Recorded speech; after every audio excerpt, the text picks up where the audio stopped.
Politics के अंदर, active politics के अंदर है और लेह के अंदर मौजूद है। हमारे आज के मेहमान हैं भारतीय जनता पार्टी लेह यूनिट के प्रेसिडेंट, डिस्ट्रिक्ट प्रेसिडेंट हमारे साथ इस वक्त ज्वाइन कर चुके हैं नवांग सेंट्रेंजन साहब। हम बहुत बहुत शुक्रिया नवांग सर हमारे साथ ज्वाइन करने के लिए। बड़ा इंपॉर्टेंट ये आज का दिन है क्योंकि सिर्फ चंद दिन पहले रिस्ट्रक्चरिंग हुई है यूनियन टेरिटरी लेह के अंदर बीजेपी को, और बीजेपी के अंदर आपको बड़ा इंपॉर्टेंट काम दिया गया है कि रिस्ट्रक्चरिंग ऑफ पार्टी इन लेह।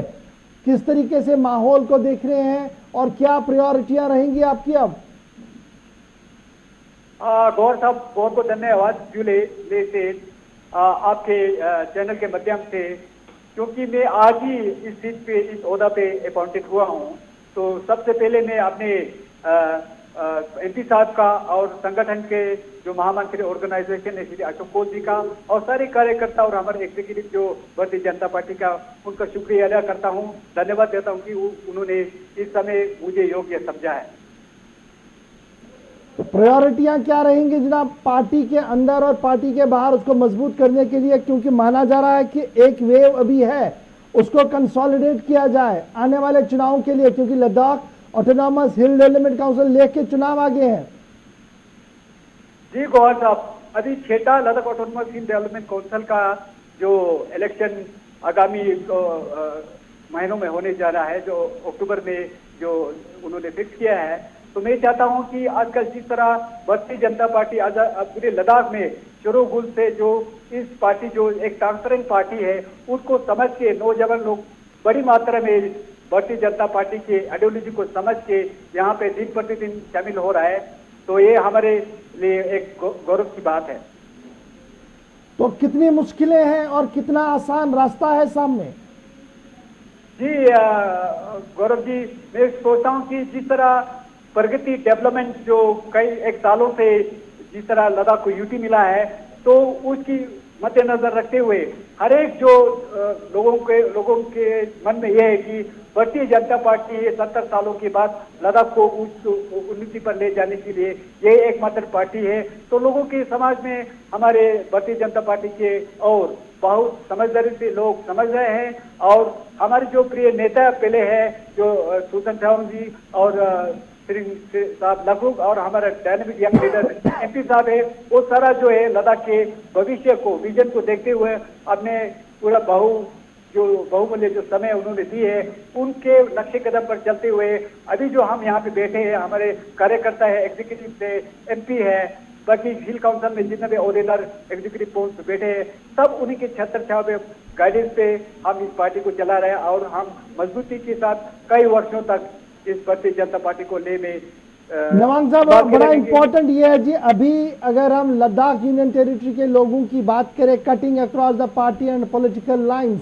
बड़ा कंसर्न है बच्चों के अंदर, युवाओं के अंदर, बुजुर्गों के अंदर कि हमारा कल्चर, हमारी नौकरियां, हमारा प्रॉपर्टी राइट्स, उनका क्या होगा। तो उस पर कितना मुश्किल आपके लिए है और किस तरीके से आप इस इशू को एड्रेस करवाने जा रहे हैं, क्योंकि 2-3 बातें इस वक्त चल रही हैं, क्या कुछ होने वाला है इस पर, क्या कुछ आप लेह की जनता के लिए पैगाम दे सकते हैं? जी गौरव साहब, वैसे भी कई महीनों पहले जो हमारे होम मिनिस्टर अमित शाह जी थे, उन्होंने सदन में बोला था कि लद्दाख को अपने जो संस्कृति का पहचान है, जो जॉब रिजर्वेशन बच्चों में जो पढ़े लिखे जो उभर के आ रहे हैं, और जो लेन का जो सिक्योरिटी गार्ड स्टेटस जो हमें संभाल के रखना है, उनके बारे में उन्होंने बाखूबी सदन में कहे थे। और हाल ही में जो अभी हमारा 74 15 अगस्त हमने सेलिब्रेशन किया था, तो वहाँ पे लद्दाख के गवर्नर साहब श्री आर.के. माथुर जी ने अपने भाषण में कहा था कि दोनों डिस्ट्रिक्ट को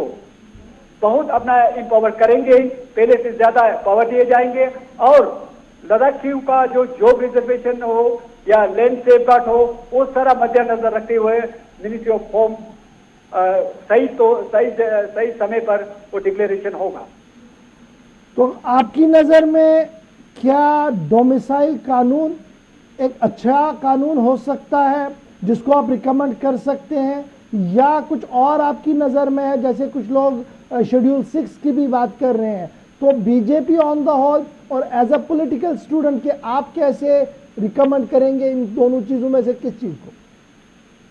गौरव साहब, पहले तो ये मैं कहूंगा कि जो 6 शेड्यूल को लेकर कभी जो चर्चा पे रहा, जो लद्दाख का जो एक मुद्दा था, तो पूरे पिछले कई महीनों से कई जो भारत हमारे लद्दाख के जो स्टूडेंट क्षेत्र के जो संगठन है उन्होंने, और अभी हायल जो एक ऑर्गेनाइजेशन है, उन्होंने कभी स्टडी किया था। तो इवेंचुअली लास्ट में अंततः लद्दाख बुद्धिस्ट एसोसिएशन ने सारे जो कम्युनिटी के जो हेड्स को अपने एलबी के अम्ब्रेला के अंडर ला के उन्होंने सुप्रीम कोर्ट का एक लॉयर हायर किया था। उन्होंने सजेस्ट किया था कि 6 शेड्यूल में काफी सारे आर्टिकल्स हैं, जो सारे आर्टिकल्स है वो लद्दाख के टोपोग्राफी को देखकर, लद्दाख के रीति रिवाज को देखकर, लद्दाख के कल्चर को देखकर वो बिल्कुल फिट नहीं बैठता है। तो उन्होंने ये सजेस्ट किया था कि कहीं जो काफी शेड्यूल है, 6th है, 5th है, कई शेड्यूल है, उनमें से कुछ अच्छे चीजों को ला के फिर आप एक मेमोरेंडम के तौर पर भारत के गृह राज्य मंत्री को, गृह मंत्री को आप प्रदान करें तो वो अच्छा होगा करके उन्होंने सजेस्ट किया था। क्यों आजकल जो लोगों में ऐसा डरना है कि 6 शेड्यूल, तो आप minister of home Amit Shah ji ने और एलजी साहब ने जो क्लियर किया, सब कुछ लद्दाख के लोगों के हित में आएगा। जो डोमिसाइल कब तक ये नवांग जी एक्सपेक्ट करें, हम उम्मीद करें कि सरकार इस डेट तक ये चीजें कर सकती है, ताकि ये जो कंफ्यूजन है बच्चों के अंदर नौकरियों को लेकर, दूसरी तरह की परेशानियां प्रॉपर्टी राइट्स को लेकर, वो चीजें जरा सेटल हो जाएं और आपके लिए और स्मूथ काम हो जाए, क्योंकि आगे चुनाव है आपके लिए। जी सर, उम्मीद भी सारा दुनिया टिकी हुई है। हम भी बहुत उम्मीद करता है कि हमारे संगठन के जरिए कि लद्दाख को जो भी डोमिसाइल का जो ऐलान आगामी जो एलएसीसी का इलेक्शन हो उससे पहले डिक्लेयर किया जाए, वो लद्दाख वासियों के फेवर में हो। भारतीय जनता पार्टी के अध्यक्ष होने के नाते हम भी चाहेंगे कि लद्दाख के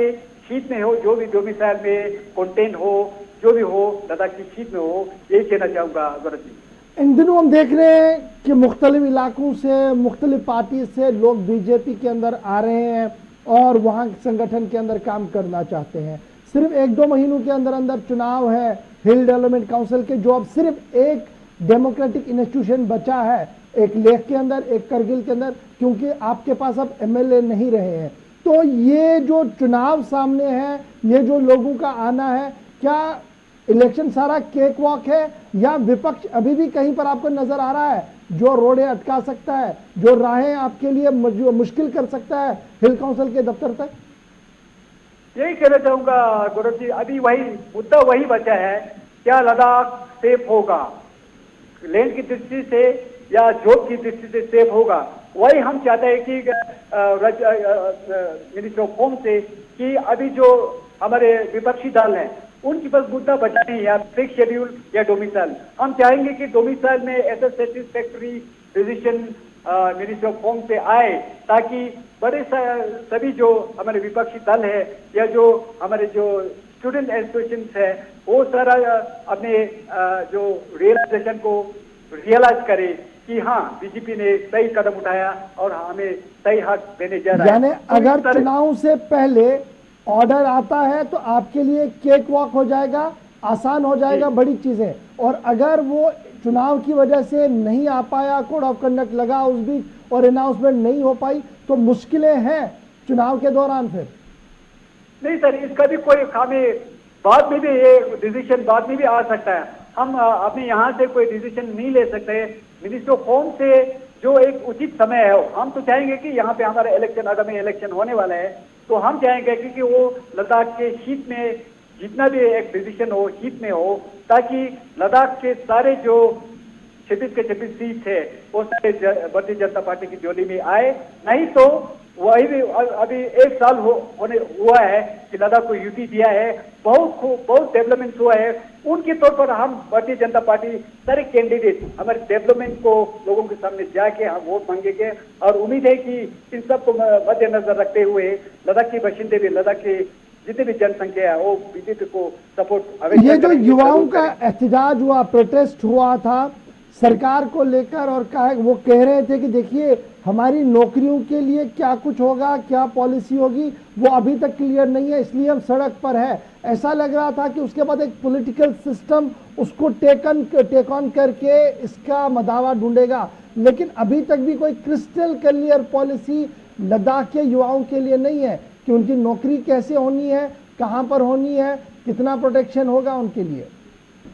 जी सर, अभी यूटी बने हुए एक ही साल हुआ है, तो उसमें पूरा यूटी का स्ट्रक्चर बनाने के लिए कम से कम लोगों को वक्त लगता है। एक बड़ा एडमिनिस्ट्रेशन देश को, एक स्टेट को चलाने के लिए लद्दाखियों में ये थोड़ा हड़बड़ा और जल्दबाजी रहता है कि जो कुछ हो अभी हो, अभी हो, अभी हो। ऐसा तो मुमकिन नहीं है। एक सिस्टमेटिक होता है एडमिनिस्ट्रेशन को के लिए भी, एक सिस्टमेटिक होता है। पार्टियों का भी, जो हमारे भारतीय जनता पार्टी का जो रूलिंग यहाँ पर अभी है एलएसजी का, उनको भी थोड़ा अभी टाइम लग रहा है कि जो भी कुछ बिजनेस ग्रुप्स हो, जो एक यूटी का फ्रेंड स्ट्रक्चर हो, काउंसिल दोनों को इनकॉर्पोरेट करे, तो सारा आने वाले टाइम पे सारा मैं भगवान से दुआ करता हूँ कि हमें पूरा मोदी सरकार पे विश्वास है कि वो ऐसा कोई गलत फैसला लद्दाख के। चलिए सर, एक लास्ट सवाल जो बड़ा इंपॉर्टेंट है आपसे जानना। यहाँ दिल्ली बैठे जब हम लद्दाख को गूगल करते हैं, लद्दाख को पढ़ना शुरू करते हैं, तो लगता है कि बहुत ज्यादा सिचुएशन टेंस है बॉर्डर्स पर, क्योंकि चीन और भारत की फौजें आमने सामने हैं, बड़ी चीजें वहां पर हो रही हैं और बहुत चीजें होने की उम्मीद है आगे। और ऐसा लग रहा है कि शायद जब करगिल वॉर हुआ था, वो बारूद की महक, वो चीखो पुकार और वो दहशत, उसी तरीके का माहौल है। आप ग्राउंड जीरो पर है, आपसे जानना चाहेंगे कि लद्दाख की जनता कैसे देख रहे हैं इन 3 महीनों को, जो कुछ सरहदों पर हो रहा है, और क्या लद्दाख की जनता को पता है कि हुआ क्या है? जी गौरव जी, वैसे भी जब हम पहले यहाँ पे हुए कि हर एक बरसत से लेकर उससे पहले भी हमारे पूर्वजों का हमेशा हमें आदत रहा है कि being a frontier inhabitant,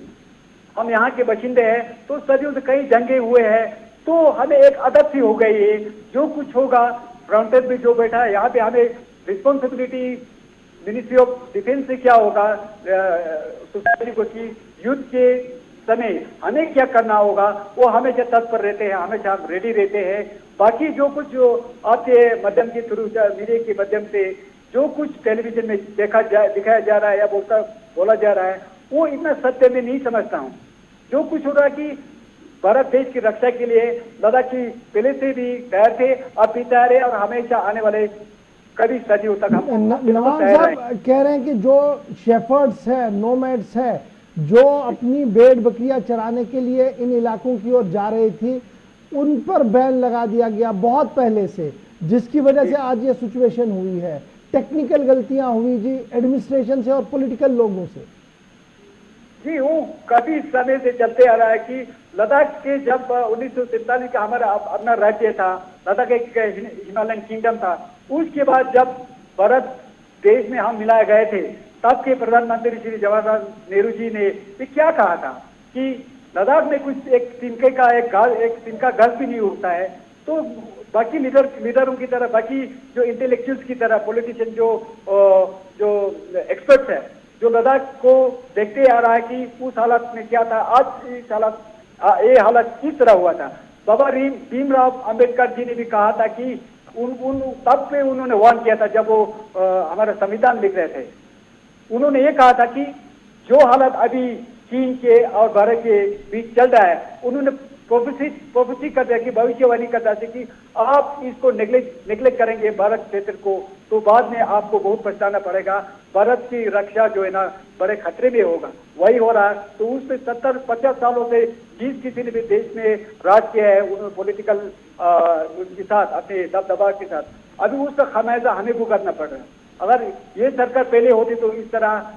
incursion और इस तरह नहीं होता है। चलिए जी, बहुत शुक्रिया सर हमारे साथ ज्वाइन करने के लिए। लद्दाख की पॉलिटिक्स और लद्दाख के मामलात पर बात कर रहे थे नवांग, जो भारतीय जनता पार्टी लेह के इंचार्ज बनाए गए हैं डिस्ट्रिक्ट के, और वहां पर सिचुएशन क्या है, कैसे आगे बढ़ना है, उस पर हमारे साथ चर्चा कर रहे थे। फिलहाल 5 के पंच में मुझे आप देंगे यहाँ पर इजाजत। कल 5 बजे का अपॉइंटमेंट आपके साथ फिक्स। कल भी बात होगी बड़ी और लद्दाख का भी आपको कराएंगे सैर, लेकिन फिलहाल मुझे देंगे इजाजत। अल्लाह मियां से।